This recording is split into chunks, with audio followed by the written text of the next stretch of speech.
Voilà, nous sommes au rendez-vous au quartier Benzevi. Pourquoi Benzevi? Nous sommes toujours à la recherche de la flotte aérienne centrafricaine. Dans le temps, a été composée du pilote Jacques Milo, Luc Nouyaga, général, pilote militaire Robert Goemungonda. On avait Thierry Gallo, colonel Jacques Thierry Gallo, colonel Jérôme Frémalé, colonel Ngundu, commandant Bardam, commandant Guéla, colonel Mbalanga, et on avait parmi eux le capitaine Lucien Yongo. Mais parmi eux, le puissant, c'est-à-dire l'homme qui faisait tout, c'est le général, aujourd'hui général Luc Nouyaga. Mon général, présentez-vous à nos spectateurs. Comment vous êtes rentré ou encore vous avez embrassé cette carrière de pilote? Je vous remercie, monsieur le journaliste. Je suis né le 29 juillet 1946 à Bangassou. Et j'ai débuté mes études primaires à Bangassou. Et lorsque j'étais au CM2, un jeudi, j'ai vu un avion survoler notre école et aller atterrir à l'aérodrome non loin de l'école. Et je me suis dit, mais toujours, je vois toujours les avions en l'air. Mais je voudrais aller de visu voir un avion au parking. Et c'est comme ça, avec quelques-uns de mes collègues, nous sommes partis, on était 10 environ. Et effectivement, on a vu l'avion, c'était un Nord-Atlas à l'époque, l'UAT. Et j'étais émerveillé parce que j'ai dit, mais ce truc-là, on voit que c'est petit en l'air, mais en fin de compte, je vois les ailes qui sont vraiment très longues, les roues. Et j'ai vu un steward qui est venu vers nous. On était à peu près 15. Il dit, mais qui est dans la classe supérieure parmi vous ici? J'ai dit, je suis au CM2. Et j'étais l'unique élève en ce moment-là qui était au CM2. Il dit, bon, écoutez, venez, viens, je vais te montrer l'intérieur de l'avion. Et il m'a amené à l'intérieur de l'avion. Dans le couloir, je faisais les grilles de siège et ainsi de suite. Et il m'a amené au poste de pilotage. Ce qui m'a surpris, c'est que j'ai vu le volant, c'était en demi-cercle. Alors moi, je dis, mais comment ce n'est pas rond. C'est pas rond comme les autres, machin, etc. Et il m'a expliqué, il dit, bon, voilà, écoutez, ici, c'est la place du commandant de bord. Le copilote est ici, le mécanicien au centre et le radio-navigateur derrière avec sa radio, les lunes et tout. Et après, il m'a donné quelques bonbons qui étaient faire ici, puisque à chaque décollage, je lui ai donné à des gens pour éviter les problèmes d'oreille. Et je suis sorti. Quand je suis sorti, j'étais très content. J'étais à peine supérieur à tous mes collègues. Et je suis venu leur décrire ce que j'ai vécu. Et c'est là que j'ai eu ce déclic de devenir pilote. Alors, vous arrivez après Bangassou, on est resté à Bangassou ou bien on a fait un tour à Bangui, vous étiez admis à une classe supérieure à Bangui? En 6e, en 59, au collège Émile Gentil. Devenu Barthélemy Boganda aujourd'hui. Devenu Barthélemy Boganda. Et lorsque j'étais en 3e, j'ai eu mon BPC en 1964, je suis passé en seconde. Et ça, c'est l'équipe française qui sélectionne pour la francophonie, enfin les pays francophones, pour la formation. Et j'ai dit, bon, ben, je suis en seconde, je vais aller tenter. Parce que ça me coûte dans votre tête déjà, au niveau de Bangassou, vous avez mis pied dans un avion. Aujourd'hui, alors, il y a un test. Voilà, il y a un test. Voilà. Quand on veut, ouais. on peut. Alors. Tout à fait, monsieur Charles. Vous avez été recruté, vous étiez le seul ou bien le seul à avoir le niveau 1. Niveau 1. Qui vous permet d'aller faire le pilotage. Le pilotage. Et c'était en 1965. Voilà. Donc, lorsque l'année du concours, vous rentrez à l'école l'année suivante.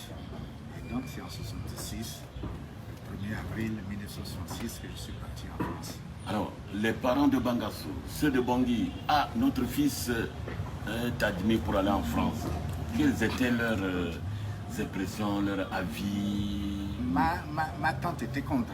Contre? En disant que l'avion, quand ça tombe, non seulement qu'ils avaient déjà à l'esprit le crash de Bouganda, on ne retrouve même pas le corps. Et puis si ça tombe en panne, mais il n'y a personne pour parler, vraiment, vous n'avez pas un autre métier que ça. Je dis, non, bon, c'est Dieu qui fait, c'est ma vocation. Je dis, bon, écoute, que Dieu t'accompagne. Merci beaucoup. Et donc, on arrive en France. Dans quelle école? En arrivant en France, dans un premier temps, on s'est posé à Marseille. Et Marseille, maintenant, c'est en transit pour aller à Nîmes. C'est toujours dans le sud de la France, à la base 726, qui est une base école, mais de formation militaire dans un premier temps. Et ça a duré 3 mois. Et là, j'ai réussi ma formation militaire. Oui. De formation militaire d'abord. Militaire pour être militaire. Ah bon, parce qu'on est d'abord militaire et après une spécialité. Ah bon. Voilà. Et c'est là maintenant que j'ai réussi toute ma formation et j'étais affecté maintenant à Dax, dans les Landes, au sud-ouest de la France, pour aller faire le pilotage à l'école à Lalat. C'est l'aviation légère de l'armée de terre. Lalat, et c'est comme ça que ça a duré 6 mois. 6 mois. Et j'ai obtenu vos diplômes. Il y en a beaucoup, hein? Oui. Il y en a beaucoup. Il y en a beaucoup. Par, non, ça c'est civil. Voilà. Parce que,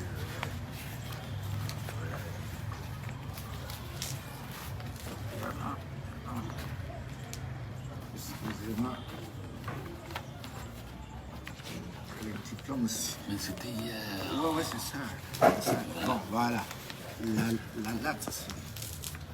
Voilà. La latte, c'est ce diplôme-là. Brevet du premier degré de pilote. Numéro 1762. En France. Et j'ai toujours ce macaron que je porte même dans l'uniforme. Et après ce diplôme? Après ce diplôme, j'ai le pilote d'avion. Voilà, premier degré. Le brevet militaire de pilote d'avion, premier degré. De l'armée de l'air. De l'armée de l'air. Sergent Luc Noyaga. Voilà. Ok. C'était le 25 juin 1967. Voilà. Et dans un premier temps, je suis revenu d'abord à Bangui, faire un mûrissement, ça viendra après. Faire un mûrissement et maintenant, en ce sens que je suis reparti pour les bimoteurs, parce que là-bas c'est monomoteur. Un seul moteur. Ouais, un seul moteur. Ouais. Les broussards, les Dakota. Broussard, Dakota c'est bimoteur. Donc j'allais pour justement le bimoteur. Donc brevet militaire de pilote d'avion. Voilà, deuxième degré. Le 7 mai 1971, le sous-lieutenant Luc Noyaga. C'est toujours en France. Toujours en France. Voilà. Et puis j'ai continué à faire maintenant la confirmation transport multimoteur, c'est-à-dire le travail en équipage. Donc je suis revenu et voilà, ça, le début et l'année en 93. Stage confirmation transport numéro 197, pilote. Fin, c'était le 5 mai 83, grade CDT. Commandant. Voilà, Luc Nunyaga. Voilà, il est là. Avec ça. Avec l'appréciation. L'appréciation. Oh là là. L'appréciation du commandant de l'aviation Esprit Vol. Oui. Possédant une expérience aéronautique solide, appliquant les procédures avec calme et rigueur, le commandant Nunyaga a obtenu de bons résultats au cours de sa progression. Ses compétences en font un premier pilote nettement au-dessus de la moyenne. Oh là là, bravo, mon général. Bon, maintenant, vous avez ce diplôme. Vous arrivez à Bangui. Le premier avion, ou encore le premier vol. Le premier vol, c'était sur Broussard. Broussard, c'est un petit avion. Un petit avion monomoteur qui était ici. Et on en avait, sur notre base, il y en avait 4 Broussard. Et 4 DC-3, 2 DC-4, 10 maquis, un Mister 20, une corvette, un Mi-8, 2 K-26, une caravelle et 2 rallyes. C'était à quelle année, s'il vous plaît? C'était 72, 73, 74. Voilà, de 63 à 77, parce que comme je vous l'ai dit, je suis revenu en 67. Oui. Et l'armée, l'escadrille a été créée en 63. Donc je suis revenu 4 ans après. Et j'ai trouvé ce monde. Mon général, à votre temps, il y avait une dizaine d'avions, je pense. Oui. Mais aujourd'hui, aucun avion. Pourquoi ce mal? C'est dû à quoi? Hier, l'Arabie centrafricaine avait plus d'une dizaine d'avions. Mais aujourd'hui, 2024, aucun. Pourquoi? C'est dû à quoi? Est-ce qu'on... C'est quoi? Bon, je suis mal placé pour vous répondre dans la mesure où je suis parti de l'armée il y a déjà 15 ans de cela. Et en partant, j'ai laissé des avions. D'autres aussi, on a fait des accidents, mais d'autres sont restés. Donc je ne saurais vous expliquer la raison. Sinon, ce sont ceux qui sont maintenant aux affaires. Alors, mon général, ça veut dire qu'aujourd'hui, nous avons beaucoup de pilotes centrafricains, mais qui sont dans les qui ne font rien, des pilotes sans avion. Bon, d'autres comme moi sont déjà aussi partis à la retraite, mais qui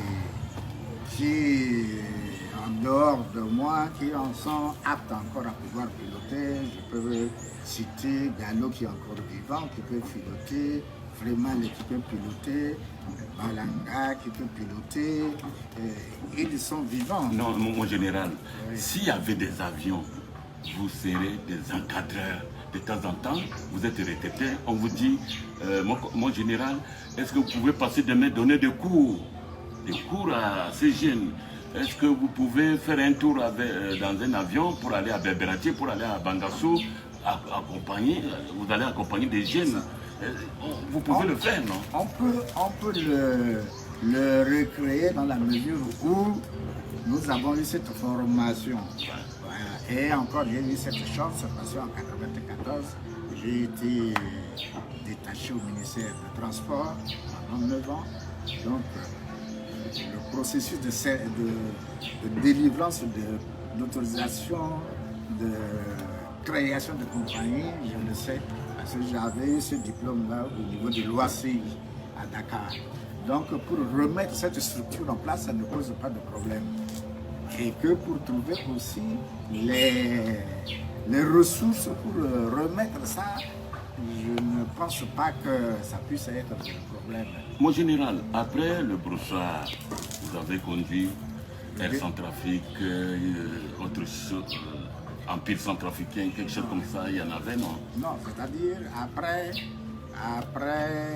il y a eu un moment où il y a eu jumelage entre Air Centrafrique et l'armée de l'air centrafricaine dans le domaine commercial.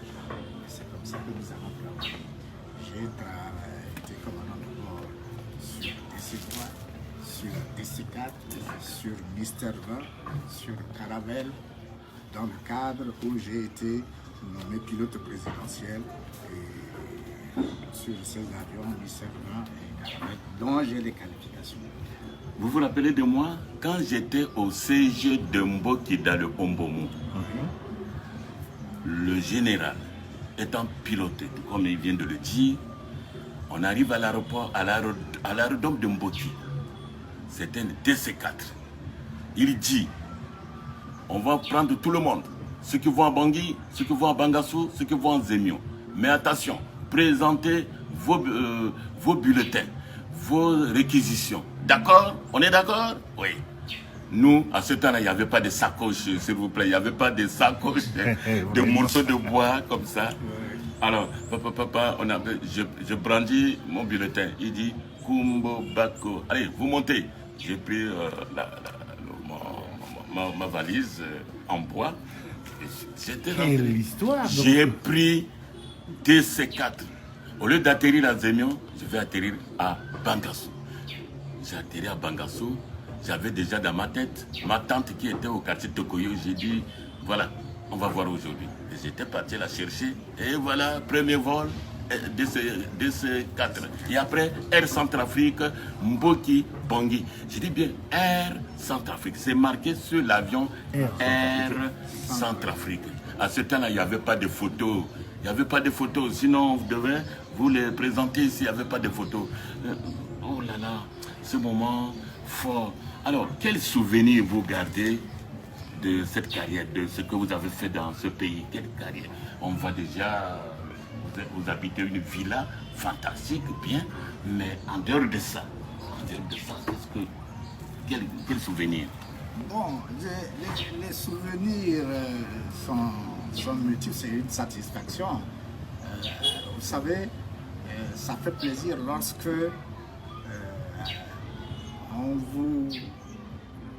vous devenez le premier pilote militaire. C'est quand même une référence.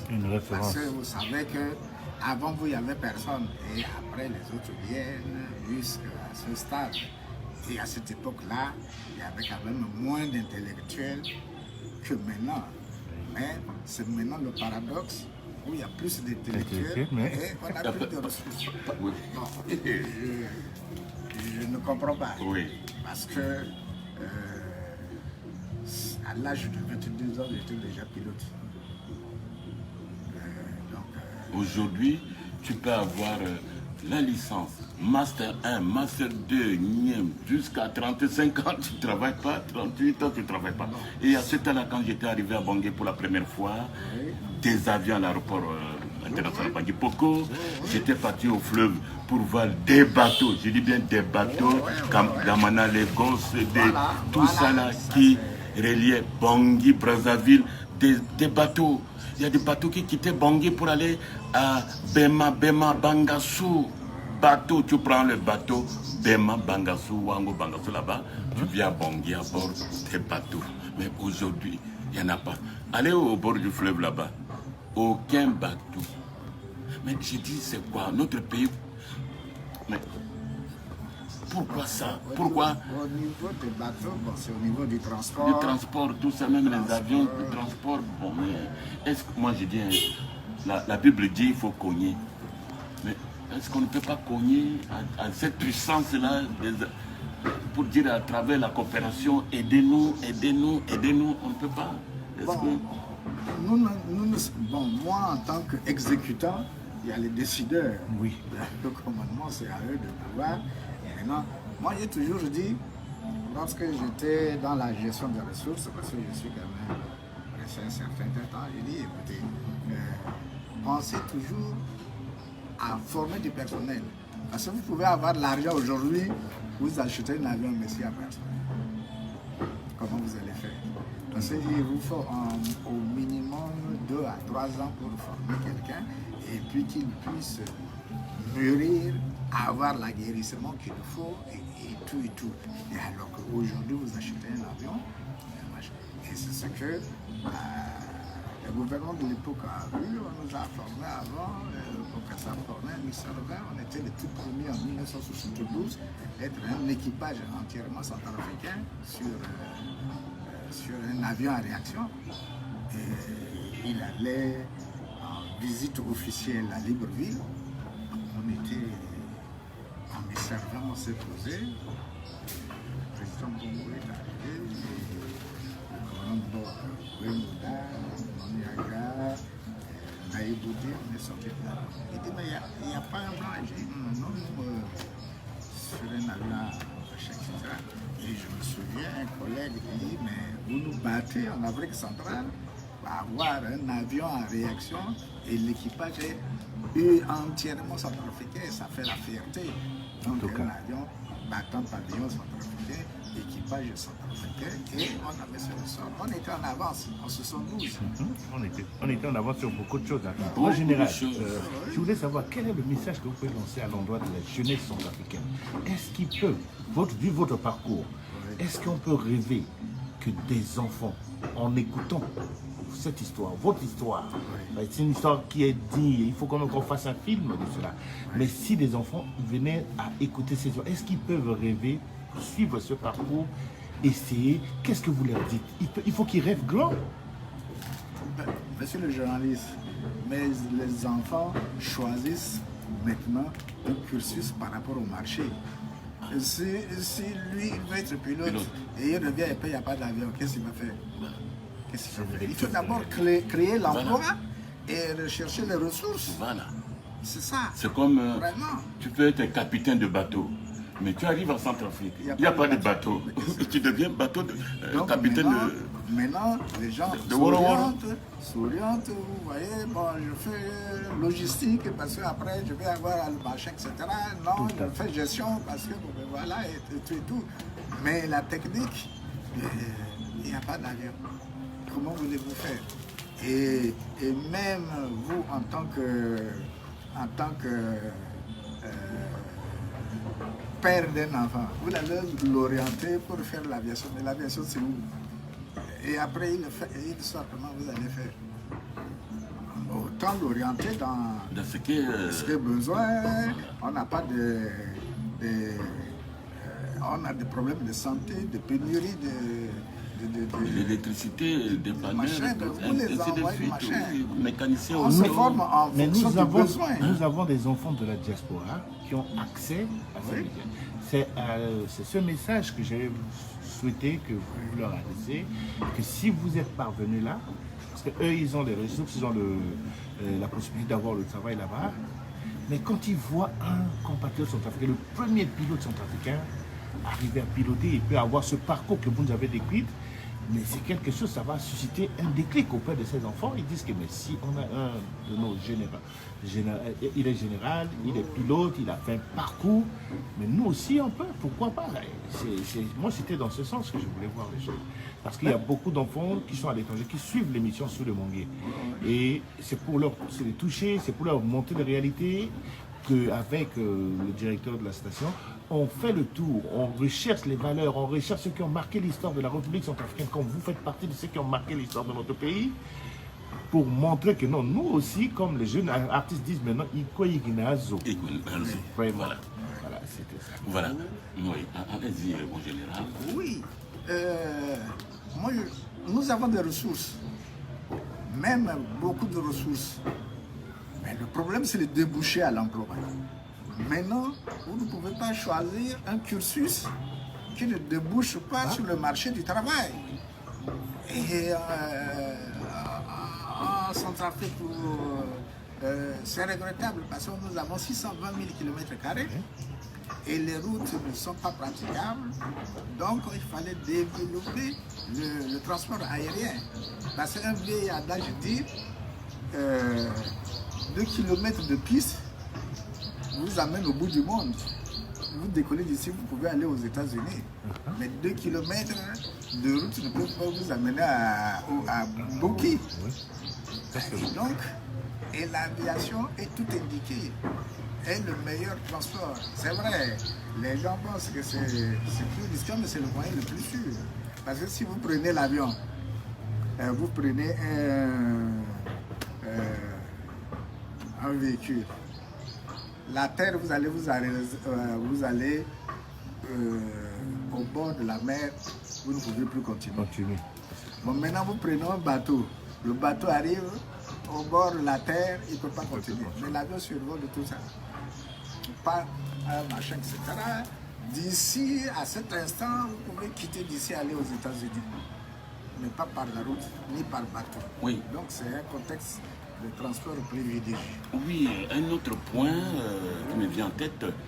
À quelle année j'étais désigné pour accompagner une équipe de football?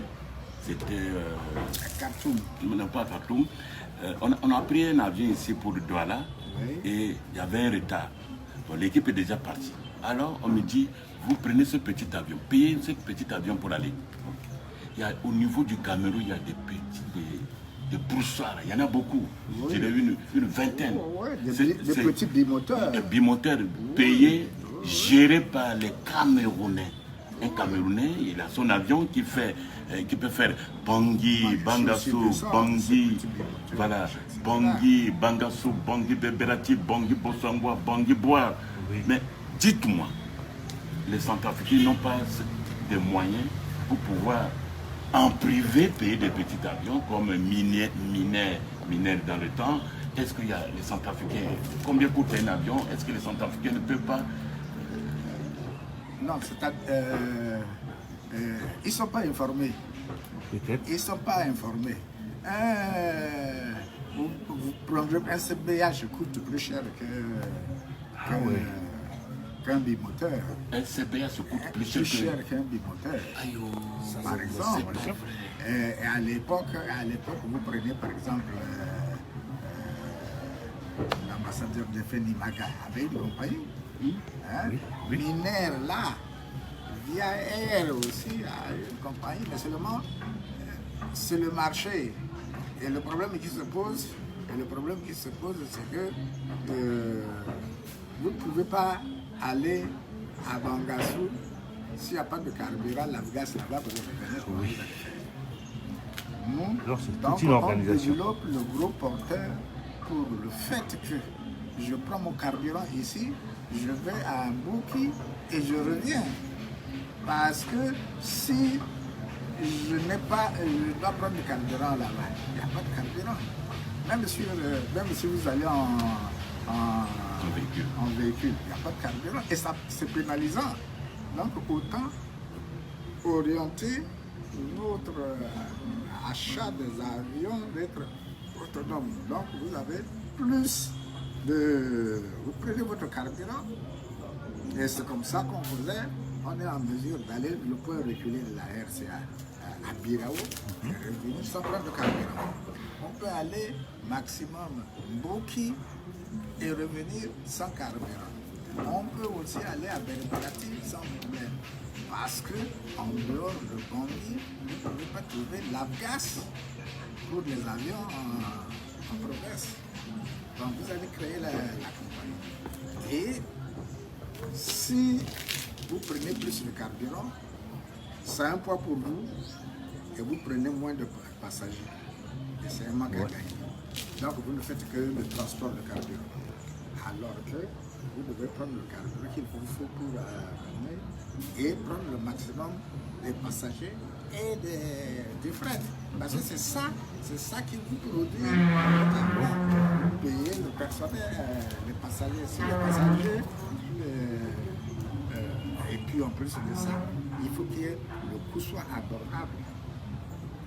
Parce que l'aviation, vraiment, joue beaucoup de rôle sur le plan social. Un parent vite malade, il avait une évacuation sanitaire, on le ramène à Bangui. Et